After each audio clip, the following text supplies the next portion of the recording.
मित्रों नमस्कार। अध्ययन बिंदु के इस डिजिटली प्लेटफॉर्म पे एक बार पुनः आप सभी का स्वागत है।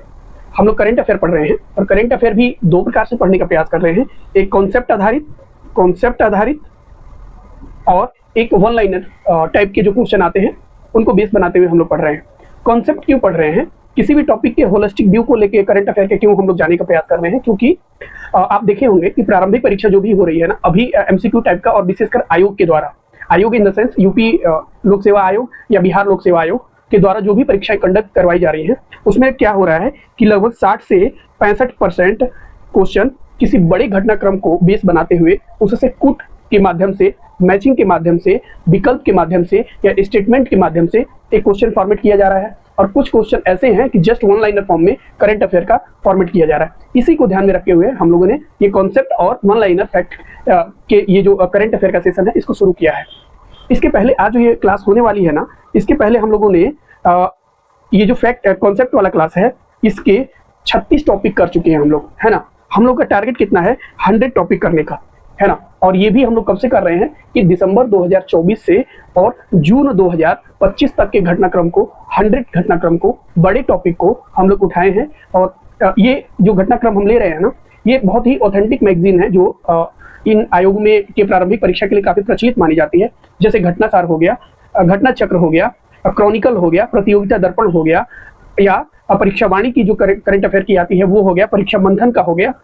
इन सभी घटनाओं के संकलन को लेते हुए हम लोग ना 100 टॉपिक के करंट अफेयर को, यानी कि जो कॉन्सेप्ट वाला है, जो थ्योरी वाला पोर्शन है, उस वाले कॉन्सेप्ट के जो टॉपिक है 100 टॉपिक लेने का हम लोगों ने प्रयास किया है। ठीक है, आज हम लोगों के क्लास का ये 8वां क्लास है, ये कॉन्सेप्ट वाले क्लास का, है ना। तो आज हम लोग ये जो 37 नंबर का टॉपिक देखने का कोशिश करते हैं। 37 नंबर से हम लोग आगे बढ़ेंगे। 5 टॉपिक हम लोग डेली करते हैं। तो आइए शुरू करते हैं। देखिए, इस क्लास की ना कुछ अलग उपयोगिता है, कुछ अलग विशेषताएं हैं। ऑल ओके या ऑल ओके? जैसे कि हम क्या है ना कि ये टॉपिक जैसे अभी हम लोग क्लास में पढ़ रहे हैं, या खुद ही जब आप इस टॉपिक को पढ़े ना तो इसी फॉर्मेट में पढ़ने का प्रयास करें। जैसे कि कोई भी टॉपिक उठाइए, उससे 3-4 प्रश्न जो है ना वो खुद से ही पूछने का प्रयास करिए। जैसे अभी ये चैंपियन ट्रॉफी 2025 आयोजित हुआ, पाकिस्तान इसका मेजबान देश था, ये आयोजित हुआ। भारत में क्रिकेट को काफी मतलब लोकप्रियता प्राप्त है। तो ये सारे क्वेश्चन लगभग आपके तैयार होंगे, मैं ये मान के चलता हूँ। एक बार आप अपने आप का अवलोकन कर लीजिए, मूल्यांकन कर लीजिए क्या चैंपियन ट्रॉफी ये जो हुआ ना, इसके सारे प्रश्न आपके पकड़ में है, आपके रेंज में है कि नहीं।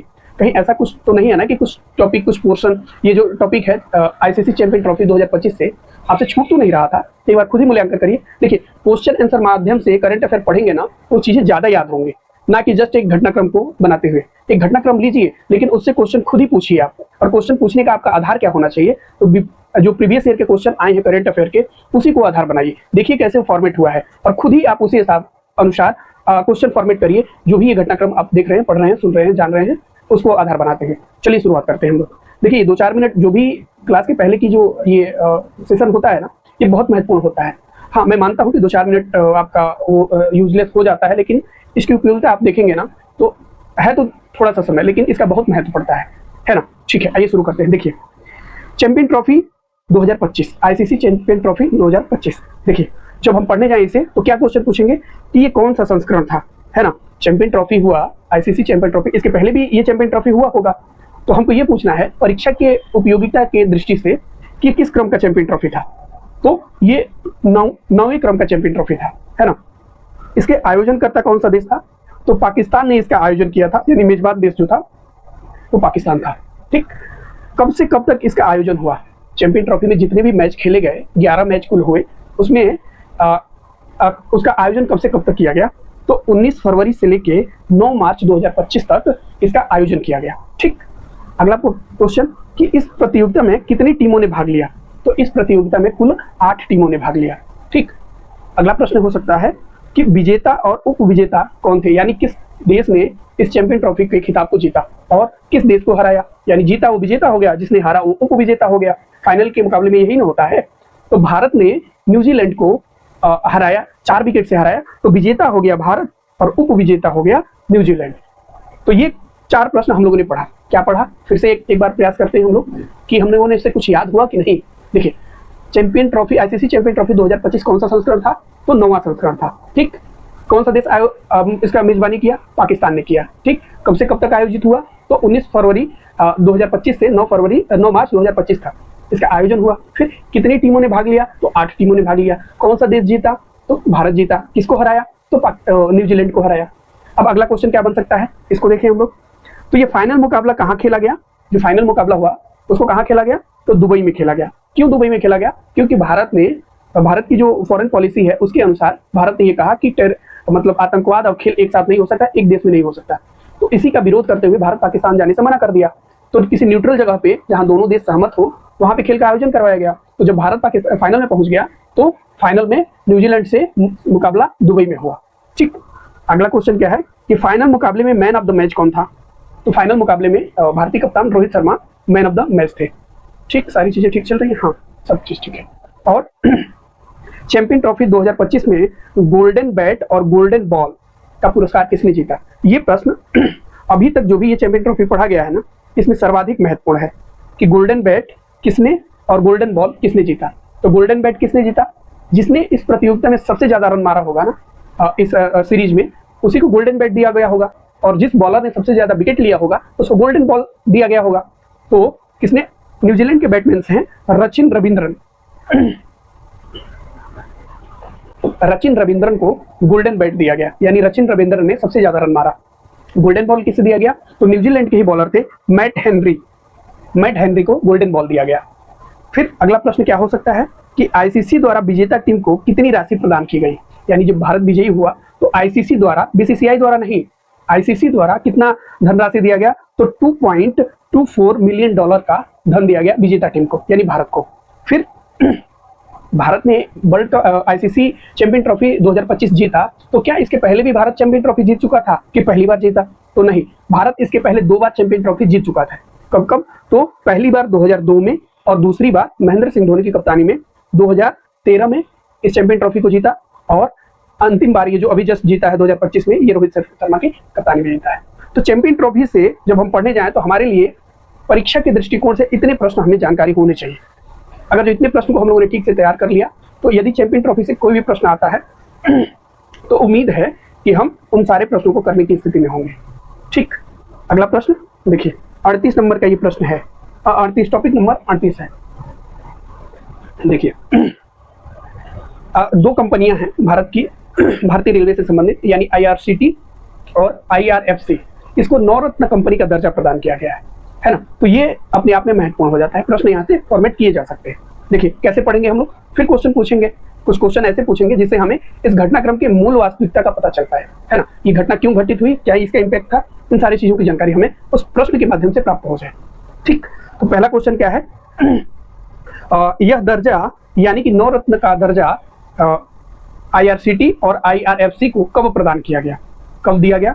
तो ये 4 मार्च 2025 को नवरत्न का दर्जा इन दोनों कंपनियों को दिया गया। ठीक, अब भारत में नवरत्न का दर्जा कौन सी संस्था देती है या किस मंत्रालय के अंतर्गत आता है? तो देखिए, किस संस्था द्वारा यह दर्जा दिया गया, यानी नवरत्न का दर्जा किस संस्था द्वारा दिया गया? तो वित्त मंत्रालय के अंतर्गत डिपार्टमेंट ऑफ पब्लिक इंटरप्राइजेस द्वारा, ध्यान रखिएगा, वित्त मंत्रालय नहीं देता है, वित्त मंत्रालय के अंतर्गत एक डिपार्टमेंट है। कौन सा डिपार्टमेंट है? डिपार्टमेंट ऑफ पब्लिक इंटरप्राइजेस द्वारा ये जो नवरत्न का दर्जा होता है, महारत्न का दर्जा होता है, मिनी रत्न का दर्जा होता है, किसी कंपनी को उसके परफॉर्मेंस के आधार पे, तो ये डिपार्टमेंट दर्जा प्रदान करता है। लेकिन इसकी जो मेन बॉडी कौन सी है? तो वित्त मंत्रालय के अंतर्गत ही ये आएगा, बट एक डिपार्टमेंट के द्वारा ये दर्जा दिया जाता है। ठीक, 2 चीज हमने सीखा, किसने दर्जा दिया और कब दर्जा दिया। तो कब दर्जा दिया? तो 4 मार्च 2025 को दिया। ठीक, अगला प्रश्न, नवरत्न दर्जा प्राप्त किस क्रम की कंपनी बनी? यानी जो आईआरसीटी को जो नवरत्न का दर्जा दिया गया, तो ये भारत के किस क्रम की नवरत्न की कंपनी बनी? तो ये बनी आईआरसीटी 25वें क्रम की। ठीक, और आईआरएफसी बनी 26वें क्रम की। तो 25वें क्रम की आईआरसीटी बनी और 26वें क्रम की आईआरएफसी बनी। ये चीज हमें पता होनी चाहिए। ठीक, अगला प्रश्न, तो आईआरसीटी और आईआरएफसी का फुल फॉर्म क्या है? मुझे पता है कि आप सभी को पता है, बस जस्ट एक बार रिमेंबर करवा देते हैं कि आईआरसीटी का फुल फॉर्म क्या है। तो Indian railway catering and tourism corporation है ना, इसका आईआरसीटी का फुल फॉर्म है। और देखिए आईआरएफसी का फुल फॉर्म क्या है? Indian railway finance corporation. ठीक, तो ये दोनों कंपनियों के फुल फॉर्म है। ठीक, किस क्रम की बनी, ये सबसे महत्वपूर्ण है। यहाँ पे प्रश्न जो है ना, किस क्रम की ये कंपनी बनी है, नवरत्न कंपनी, ये सर्वाधिक महत्वपूर्ण है। ठीक, अगला प्रश्न क्या है, क्या बन सकता है? कि आईआरसीटी और आईआरएफसी 26 नवरत्न कंपनी का दर्जा देने का आधार क्या था, यानी इन कंपनियों को नवरत्न देने का आधार क्या है। देखिए, मिनी रत्न 1 का दर्जा पाने के अलावा वे सरकारी कंपनियां या पीएसयू जो है, पीएसयू जो पिछले 5 वर्षों में 3 वर्षों में पिछले 5 वर्षों के दौरान 3 वर्षों में सर्वाधिक एक्सीलेंट या वेरी गुड एमयू रेटिंग हासिल किए हों। देखिए, किसी कंपनी को दर्जा नवरत्न का या महारत्न का क्यों दिया जाएगा, तो पिछले 5 वर्षों के दौरान 3 वर्षों में वेरी गुड या एक्सीलेंट परफॉर्मेंस उसने अर्जित किया हो। और क्या मापदंड है, और 6 सेलेक्टेड परफॉर्मेंस इंडिकेटर में 60 या उससे अधिक अंक स्कोर किया हो, है ना। 6 सेलेक्टेड इंडिकेटर जो है ना, उसमें उसका अंक 60 अंक से अधिक हो या 60 हो, फिर तब उन्हें नवरत्न का दर्जा दिया जा सकता है। फिर एक और लाइन यहाँ पे लिखी है, ये योग्यता के आधार पर ही लिखी गई है ना। क्या लिखी गई है, नवरत्न का दर्जा उन कंपनियों को दिया जाता है जो पिछले 3 वर्षों में 500 करोड़ रुपए से अधिक का औसत वार्षिक शुद्ध लाभ कमाती है ना, उसे नवरत्न कंपनी का दर्जा दिया जाता है। जिनका समग्र प्रदर्शन अच्छा रहा है, और वर्तमान समय में यहाँ बताया जा रहा है कि भारत में कितनी नवरत्न कंपनी है, कितनी महारत्न कंपनी है, कितनी मिनी रत्न कंपनी है। तो वर्तमान समय में भारत में 13 महारत्न कंपनी है, 14 नवरत्न कंपनी है और 74 मिनी रत्न कंपनी है। तो ये नंबर को हमें विशेषकर से ध्यान में रखना है, ठीक। तो ये हम लोगों ने दूसरा टॉपिक आज का पढ़ा। क्या पढ़ा कि आईआरसीटी को और आईआरएफसी को नवरत्न का दर्जा दिया गया, किस क्रम का दर्जा दिया गया, यही सबसे महत्वपूर्ण है। तो आईआरसीटी को 25वें क्रम का और आईआरएफसी को 26वें क्रम का दर्जा दिया गया। किस मंत्रालय के अंतर्गत दर्जा, किस डिपार्टमेंट ने दिया, तो वित्त मंत्रालय के अंतर्गत डिपार्टमेंट ऑफ पब्लिक इंटरप्राइजेज द्वारा इसको दर्जा प्रदान किया गया, ठीक। अगला प्रश्न क्या है, अगला टॉपिक क्या है हम लोगों का, देखिए एक बहुत महत्वपूर्ण और इंटरेस्टिंग टॉपिक आ रहा है। कौन सा, किस नंबर का टॉपिक होगा ये, 38 नंबर का हो गया। अब 39 नंबर का टॉपिक का है हम लोग का, है ना, 39 नंबर का टॉपिक है। देखिए क्या टॉपिक है, देश के सर्वाधिक कर्जदार राज्यों की रिपोर्ट आई है 2024 में कि देश में सर्वाधिक कर्जे में कौन सा राज्य है और सबसे कम कर्जे में कौन सा राज्य है। इस कर्ज को ध्यान में रखते हुए ये रिपोर्ट बनाया गया है, ठीक। देखिए, फिर वही हम करेंगे जो हम पहले से करते आए हैं, क्वेश्चन पूछेंगे इसी टॉपिक से, बता भाई कि तुम्हारे अंदर क्या क्या महत्वपूर्ण चीजें हैं। ये टॉपिक खुद ही बताएगा कि हमारे अंदर, मतलब ये जो घटना घटित हुई है तो ये महत्वपूर्ण टॉपिक है हमारे अंदर, मतलब ये जो घटना घटित हुई है परीक्षा के दृष्टिकोण से। तो मैंने पहला प्रश्न हम लोगों ने पूछा क्या, कि ये जो देश के सर्वाधिक कर्जदार राज्यों की जो रिपोर्ट 2024 आई है, इसको किसने जारी किया, क्या नीति आयोग ने जारी किया ये रिपोर्ट बनाया, या रिजर्व बैंक ने बनाया। तो किसने जारी किया, तो भारतीय रिजर्व बैंक ने इस रिपोर्ट 2024 को जारी किया, ठीक। कब जारी किया गया, तो फरवरी 2025 में जारी किया गया, ठीक। इतना बात याद किया हम लोगों ने। फिर देखिए 2019 से 2024 के बीच राज्यों का कुल कर्ज कितना हो गया, यानी भारतीय राज्यों का 2019 से 2024 के बीच यानी 5 वर्षों में कर्ज कितना हो गया। एक मिनट में ये चश्मा निकाल दो, हाँ, कर्ज कितना हो गया, तो ये कर्ज हो गया 47.9 लाख करोड़ से बढ़कर 24 में यानी 83.3 लाख करोड़ हो गया। 19 में कितना था, पूरे भारतीय राज्यों का कर्ज कितना था, तो 47.9 लाख करोड़ रुपया। 24 में कितना हो गया, तो 83.3 लाख करोड़ रुपया। तो ये बढ़ा है, भारतीय राज्य कर्ज में डूब रहे हैं, तो ये तो अच्छी बात तो है नहीं, ठीक है। आगे देखते हैं कि 2019 से 24 के बीच में राज्यों में के कर्ज में कितने प्रतिशत की वृद्धि हुई, यानी जो राज्य, पूरे समग्र राज्यों की बात की जा रही है कि समग्र राज्यों ने 2019 में जितना कर्ज लिया था और 2024 में कि इस बीच के दौरान यानी 5 वर्षों के दौरान 74% कर्ज लेने की प्रवृत्ति में वृद्धि हुई है, ठीक, 74%। इस चीज को ध्यान रखिएगा। देखिए सबसे महत्वपूर्ण बिंदु अब आ रहा है परीक्षा के दृष्टिकोण से। 2024 में भारत के शीर्ष 5 सबसे कर्जदार राज्य कौन से हैं, यानी कि सबसे टॉप 5 कौन से ऐसे राज्य हैं जिन्होंने सर्वाधिक कर्ज लिया है। पहले स्थान पे देखिए तमिलनाडु है, दूसरे स्थान पे उत्तर प्रदेश है, तीसरे स्थान पे महाराष्ट्र है और चौथे स्थान पे पश्चिम बंगाल है, 5वें स्थान पे कर्नाटक है। तो देखिए यहाँ पे हम गोला कर रहे हैं, उत्तर प्रदेश का कर्ज लेने के मामले में दूसरे स्थान पे है। तो ये आरओ देने जा रहे हैं आप, ARO या 2025 का PT देने जा रहे हो आप, PCS का, तो ये आपके लिए बहुत महत्वपूर्ण है। क्यों महत्वपूर्ण है, क्योंकि कर्ज लेने के मामले में भारत में उत्तर प्रदेश राज्य दूसरे स्थान पे है। पहले स्थान पे कौन सा राज्य है, तमिलनाडु है, दूसरे स्थान पे उत्तर प्रदेश है, तीसरे स्थान पे महाराष्ट्र है और चौथे स्थान पे पश्चिम बंगाल है। टॉप 4 याद कर लेते हैं, इतना बहुत है। यहाँ से परीक्षा में हमारे प्रश्न लगभग हो जाने चाहिए। देखिए अगला बिंदु इसका क्या है, पिछले 5 वर्षों में कौन से शीर्ष 3 राज्यों में कर्ज प्रतिशत में सर्वाधिक वृद्धि हुई। यहाँ देखिए, यहाँ 2 चीजों पे हमें ध्यान देना होगा और कंफ्यूजन को दूर करना है। पहला कि सबसे बड़े कर्जदार राज्य कौन से हैं, तो पहले स्थान पे तमिलनाडु को, दूसरे स्थान पे यूपी को और तीसरे स्थान पे महाराष्ट्र को देखा, सबसे ज्यादा कर्ज। अब ये पूछ रहा है प्रतिशत में सर्वाधिक में किसमें वृद्धि हुई, यानी कर्ज लेने की प्रवृत्ति सबसे ज्यादा बढ़ी किसमें, प्रतिशत में सबसे ज्यादा वृद्धि किसमें हुई। तो इसमें क्या है, मध्य प्रदेश में 114% की वृद्धि हुई कर्ज लेने के मामले में। ठीक है, किसमें हुई, मध्य प्रदेश में। दूसरे स्थान पे कर्नाटक ने 109% कर्ज लिया।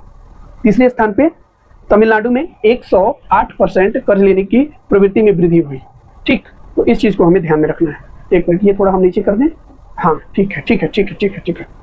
अगला प्रश्न देखिए, ये स्टेटमेंट देखिए, उत्तर प्रदेश में सबसे कम कर्ज दर, यानी सबसे कम कर्ज वृद्धि दर रहा है, यानी उत्तर प्रदेश में कितने प्रतिशत कर्ज लेने की प्रवृत्ति है, 35%, और वो भारत में सबसे कम है। समझ लीजिए कि क्या स्थिति है। सबसे ज्यादा कर्ज लिए हैं यूपी, मतलब तमिलनाडु के लोगों ने, लेकिन प्रतिशत में वृद्धि पे जाएंगे तो यूपी में सबसे कम प्रतिशत में वृद्धि हुआ है कर्ज के मामले में। ठीक है, समग्र में देखेंगे तो पहले स्थान पे तमिलनाडु, दूसरे स्थान पे उत्तर प्रदेश है, लेकिन वृद्धि में देखेंगे तो वृद्धि में यूपी सबसे कम है, इसका वृद्धि दर यानी 35% ही है। ठीक है, अगला देखिए, सबसे कम कर्ज जीएसडीपी अनुपात वाले राज्य, यानी कि जितना उनका जीएसडीपी है, ग्रास स्टेट डोमेस्टिक प्रोडक्शन, इस जितना है, यानी उससे कम कर्ज किसने लिया है। यानी मान लीजिए, इसको दूसरे तरीके से समझते हैं कि हमारा टोटल इनकम, एक व्यक्ति का टोटल इनकम कितना है, मान लेते हैं 100 रुपया है। अब 100 रुपया में हम बांट रहे हैं, 100 रुपये में बांट रहे हैं कि ए, बी, सी और डी। तो 100 रुपया कमाई है तो ए ने लिया 10 रुपया कर्ज, 100 रुपया ही कमाई है तो बी ने लिया 12 रुपया कर्ज, और 100 रुपया ही कमाई है तो सी ने लिया 13 रुपया कर्ज, और 100 रुपया ही कमाई है तो डी ने लिया 14 रुपया कर्ज। तो टोटल कमाई कितनी है, 100 रुपया। तो ये मान लेते हैं किसी राज्य का टोटल कमाई है। अब उसने कितना कर्ज लिया, 10 रुपया। तो यानी टोटल कमाई को ध्यान में रखते हुए, यानी राज्य की जीएसडीपी को ध्यान में रखते हुए, उस अनुपात में सबसे कम कर्ज किसने लिया, तो ये लिया महाराष्ट्र ने, दूसरे स्थान पे कर्नाटक ने, और तीसरे स्थान पे उत्तर प्रदेश ने। इस चीज को विशेष तौर पे हमें ध्यान रखना है। देखिए, अगला बिंदु है, भारत के शीर्ष 3 राज्य जो वो सबसे बड़ी आर्थिक केंद्र बने हुए हैं, यानी एक तरीके से ना इनको हम कह सकते हैं कि भारत के ऐसे 3 राज्य कौन हैं जिनकी सबसे बड़ी अर्थव्यवस्था है, यानी कि उनका जीएसडीपी सर्वाधिक है। तो सबसे ज्यादा, सबसे बड़ी अर्थव्यवस्था के नाम में उसमें जाएंगे तो कौन होगा, महाराष्ट्र होगा, दूसरे स्थान पे तमिलनाडु होगा, और तीसरे स्थान पे उत्तर प्रदेश होगा। जहां जहां उत्तर प्रदेश है तो वहां के लिए, यदि आप यूपी का पेपर देने जा रहे हैं, आपके लिए महत्वपूर्ण है, आप विशेष ध्यान रखेंगे इसमें। तो ये हम लोगों ने देखा, क्या देखा कि देश में सर्वाधिक कर्जदार राज्यों की रिपोर्ट 2024 को देखा। मुझे विश्वास है कि आप लोगों ने ठीक से समझा होगा, सारे बिंदु को नोट किया होगा। यदि नोट नहीं किया है, नोट नहीं करना चाहते हैं, डायरेक्ट पीडीएफ से पढ़ना चाहते हैं, तो आप इस नंबर पे 9721213941 पे संपर्क कर सकते हैं कि सर पीडीएफ कैसे मिलेगा। तो ये हम आपको, आप संपर्क करेंगे तो पीडीएफ हम आपको भेज देंगे। नहीं, सबसे बेस्ट तरीका क्या है कि आप नोट करिए, अपना खुद का नोट बनाइए, आपका खुद का ही नोट एग्जाम हॉल में जाएगा, चाहे प्रारंभिक परीक्षा हो या मुख्य परीक्षा हो। पीडीएफ की तो भरमार होगी आपके पास, मैगजीन 3-3, 4-4, 5-5 प्रकार के पड़े होंगे आपके पास, लेकिन आप कितना लेके एग्जाम हॉल तक जा रहे हैं, यही सर्वाधिक महत्वपूर्ण है। और आपके द्वारा लिखा गया चीज और जो खुद से समझ के लिखते हैं वो सर्वाधिक इफेक्टिव होता है, सर्वाधिक प्रभावित होता है, और वही एग्जाम हॉल तक जाता है। बाकी अन्य कुछ लोगों की व्यवस्था होती है जिससे नोट्स नहीं बन पाते हैं, तो आप कहेंगे तो हम ट्रांसफर कर देंगे। ठीक, अगला टॉपिक हम लोग देखें कि एक राष्ट्र एक बंदरगाह पहल का अनावरण किया गया, यानी एक राष्ट्र एक देश का चुनाव की बात हो रही है, एक राष्ट्र एक सब्सक्रिप्शन योजना की बात हम लोगों ने देखा। अब अगला टॉपिक हम लोग देख रहे हैं, एक राष्ट्र एक बंदरगाह पहल। फिर हमारा क्वेश्चन पढ़ने का तरीका वही होगा, हम इस टॉपिक से ही कई सारे प्रश्न पूछेंगे, ये टॉपिक खुद ही बताएगा कि हाँ हमारे ये जो घटनाक्रम हुआ है इसमें क्या क्या महत्वपूर्ण है ना, इसको हम खुद ही बताएगा। पहला क्वेश्चन हमने किया इससे कि क्या ये जो पहल है, यानी एक राष्ट्र एक बंदरगाह पहल, इसका कब शुरुआत किया गया, तो इसकी शुरुआत की गई 27 फरवरी 2025 को। ठीक, अब दूसरा क्वेश्चन इसी से पूछा गया कि भाई बता तू कि ये जो पहल की शुरुआत हुई, इसकी शुरुआत किसके द्वारा की, तो इसकी शुरुआत की गई केंद्रीय मंत्री सर्बानंद सोनोवाल द्वारा, इस पहल का अनावरण किया गया। फिर क्वेश्चन हमने पूछा इससे कि किस मंत्रालय का प्रयास है ये, है ना, सर्बानंद सोनोवाल मंत्री जी ने इसका अनावरण तो कर दिया, उद्घाटन तो कर दिया, लेकिन किस मंत्रालय का ये पहल है, तो ये बंदरगाह, जहाजरानी एवं जल मंत्रालय का पहल है। तो 3 चीजें हम लोगों ने सीखा, पहला कि कब शुरू किया गया, किसने किसके द्वारा इसका उद्घाटन किया गया, और किस मंत्रालय की ये पहल है। फिर क्यों शुरू किया गया, ये सर्वाधिक महत्वपूर्ण है ना। एक राष्ट्र एक बंदरगाह पहल का शुरुआत क्यों किया गया? देखिए इस लाइन को ध्यान से देखिए आप, कि भारत में समुद्री बुनियादी ढांचे के आधुनिकीकरण, वैश्विक प्रभाव और उपस्थिति को मजबूत बनाने तथा स्थिरता को बढ़ावा देने हेतु इस पहल की शुरुआत किया गया। किस पहल की? एक राष्ट्र एक बंदरगाह पहल। ठीक, ये पहला नहीं है, ये पहल है। ठीक है, अगला बिंदु क्या है? इस अवसर पर वित्त वर्ष 2023-24 के लिए लॉजिस्टिक परफॉर्मेंस इंडेक्स सागर आकलन का भी शुरुआत किया गया। यह एक राष्ट्र एक बंदरगाह जो पहल शुरू किया गया ना, इसी अवसर पर 2023-24 के लिए क्या शुरू किया गया, ये एक महत्वपूर्ण है, इसलिए इस बिंदु को थोड़ा सा विशेष ध्यान दीजिएगा, है ना। क्या शुरू किया गया? लॉजिस्टिक पोर्ट परफॉर्मेंस इंडेक्स, यानी किस पोर्ट पे, मान लेते हैं कांडला पे, मोरमुगोआ पे, जवाहरलाल नेहरू पोर्ट पे लॉजिस्टिक सेवा कितनी उपलब्ध है, इसी का मूल्यांकन करने के लिए इस इंडेक्स को जारी किया गया। नाम क्या है? सागर आकलन, इसको ध्यान में रखना है। फिर विश्व बैंक के लॉजिस्टिक प्रदर्शन सूचकांक 2023 में, ये भारत की, समग्र भारत की बात हो रही है। हाँ, विश्व बैंक के लॉजिस्टिक प्रदर्शन सूचकांक 2023 में भारत 44वें स्थान से 22वें स्थान पर पहुंच गया।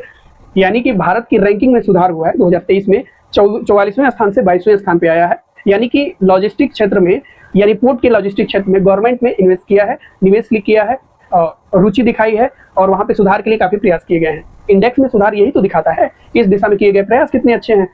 ठीक, अगला बिंदु क्या है कि समुद्री विरासत और समुद्री विकास हेतु भारत समुद्री सप्ताह कब मनाया जाता है?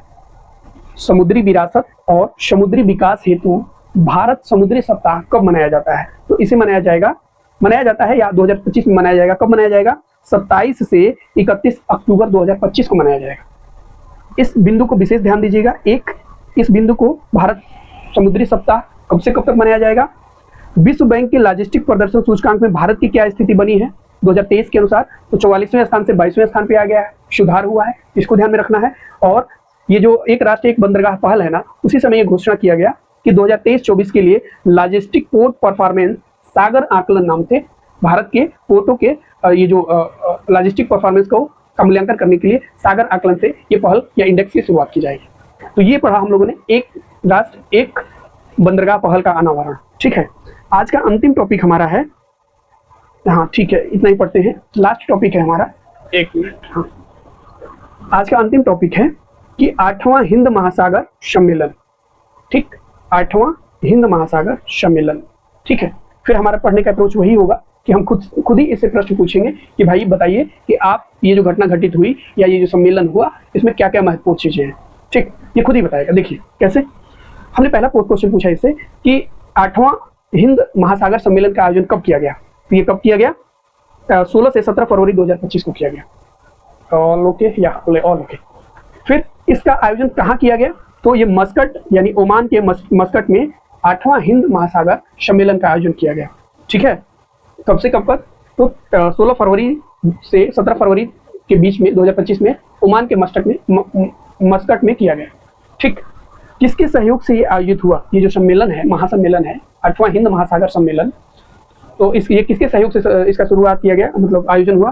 तो इंडियन फाउंडेशन के नेतृत्व में ओमान विदेश मंत्रालय, Rajaratnam school of international studies के सहयोग से।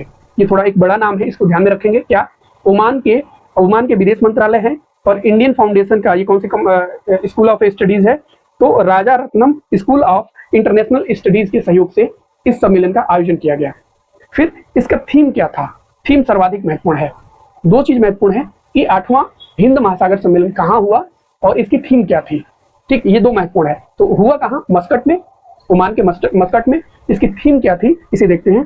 समुद्री साझेदारी के लिए क्षितिज की यात्राएं, है ना, समुद्री साझेदारी के लिए क्षितिज की यात्राएं, ये इसका सहयोग क्या था? थीम था। अगला प्रश्न क्या है कि समुद्री सुरक्षा के लिए क्षेत्रीय सहयोग के लिए सागर, यानी सागर का फुल फॉर्म क्या दिया गया है? Security and growth for all in the region पर विचार किया गया, है ना। समुद्री सुरक्षा के क्षेत्रीय सहयोग के लिए सागर नामक एक योजना पर विचार हुआ। तो उसका फुल फॉर्म क्या है सागर का? तो security and growth for all in the region, है ना, इस चीज की शुरुआत हुई। अगला इसमें क्या है कि पहले इसमें एक मिनट, हिंद होगा, ये हिंदू नहीं होगा, पहले हिंद महासागर शिखर सम्मेलन की शुरुआत कब हुई थी? तो 2016 में इसकी शुरुआत हुई है। तो 8वां हिंद महासागर शिखर सम्मेलन से संबंधित ये इतनी बातें हमको जानकारी होनी चाहिए, पता होना चाहिए। ठीक है, तो ये था आज का हम लोग का क्लास। कैसा लगा आप लोगों को? मुझे उम्मीद है कि ठीक लग रहा होगा। आप नोट्स बना रहे होंगे क्योंकि 30 टॉपिक आज, ये कौन सा टॉपिक, कितना टॉपिक हो गया? 1 मिनट, 1 20 1 15 का, हाँ 39 40 और 41 टॉपिक आज कंप्लीट हो गया है ना। तो मुझे उम्मीद है कि आप उसको क्या हुआ, नोट्स बना रहे होंगे अपना, और आने वाले एग्जाम जो भी हैं, रिसेंटली एग्जाम जैसे RO अभी 27 जुलाई को हो, 27 जुलाई को है, और 10 सितंबर को BPSC प्रारंभिक परीक्षा 71वीं की है। तो इसकी तैयारी आप लोग जोरों शोरों से कर रहे होंगे।